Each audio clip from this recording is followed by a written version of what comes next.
Hello বন্ধুরা, আজ আমরা বেরিয়ে পড়েছি শ্রীকৃষ্ণ মন্দিরের উদ্দেশ্যে। আমরা এখন খোড়ার থেকে মনসুকা যাচ্ছি শ্রীকৃষ্ণ মন্দির দেখতে। তো পথ আমরা দেখো মনসুকা চলে এসেছি। এসে প্রথমে এই কাঠের পোল পেরিয়ে যাচ্ছি। এই পোলের উপর দিয়ে কিন্তু মারুতি গাড়িও যায়।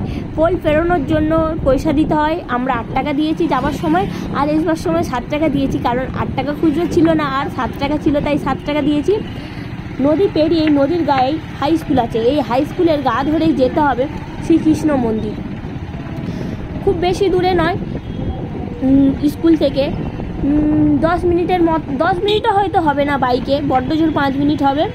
আমরা প্রথমবার গিয়েছিলাম, তাই একটু লোককে জিজ্ঞাসা করে করে গিয়েছি।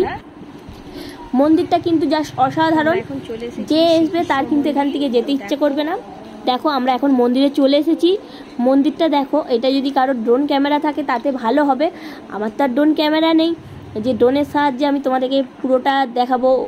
ওপরের চূড়ার কারুকার্য, ওপরের চূড়াতেও নাকি ঠাকুরের সমস্ত ছবি টবি দেওয়া আছে, সেটা তো আর ফোনের দ্বারা সম্ভব নয়। তো আমরা এখন মন্দিরের ভেতরে প্রবেশ করছি। দেখো আমার মাম্মা আর ওর বাবা দুজনে মিলে দেখো মন্দিরের ভেতরে চলে যাচ্ছে, আর আমি বাইরের দিকে এখনও ভেতরে যাইনি। তো তোমরা দেখতে থাকো মন্দিরটা কেমন। আর প্লিজ সবাই কমেন্ট করে জানিও কিন্তু মন্দিরটা তোমাদের কেমন লাগলো। আমার তো জাস্ট অসাধারণ লেগেছে, সামনে থেকে জাস্ট অসাধারণ, এক কথায় কিছু বলার নেই। আর শ্রীকৃষ্ণ মন্দির মানে একদম অসাধারণ।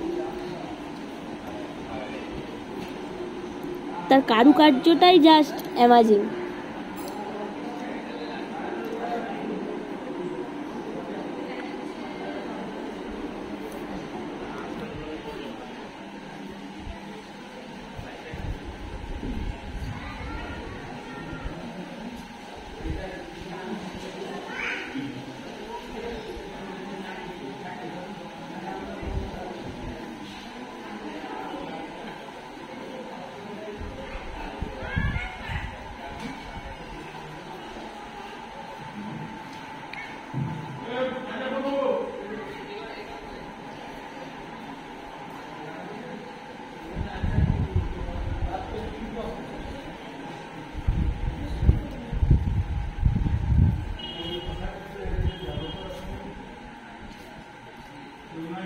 আচ্ছা, একদম বসে আছে। কেমন মন্দিরটা বলে,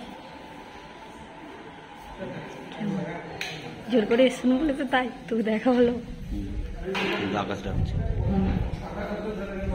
ভুল টাইমে চলে এসেছি, কি আর করা যাবে।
মন্দিরের ওপরে চূড়ার উপরেও অনেক কিছু করা আছে ঠাকুরের সমস্ত কিছু, কিন্তু ফোনেতে সেইগুলো বোঝা যাবে না। তো ভিতরটাই তোমাদেরকে দেখাচ্ছি ঘুরে ঘুরে।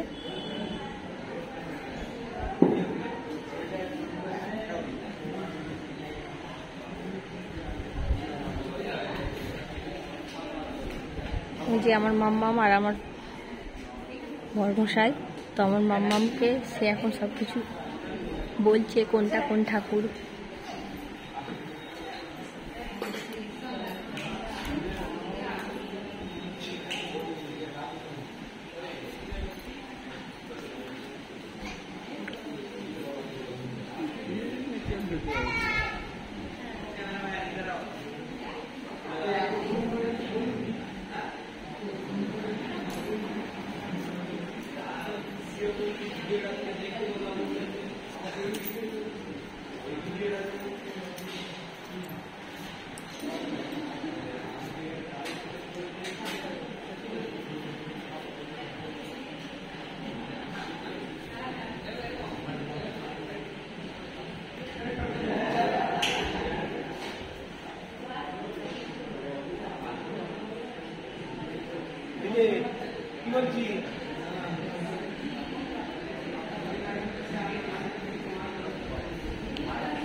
আমরা এখন শ্রীকৃষ্ণ মন্দির থেকে বেরিয়ে পড়েছি, বেরিয়ে বাড়ির দিকে যাচ্ছি। তো বন্ধুরা, আজকের মতো টাটা, সবাই খুব ভালো থেকো। আবার পরের ভিডিও তোমাদের সাথে দেখাবে। আর ভিডিওটা তোমাদের কেমন লাগলো অবশ্যই বলো।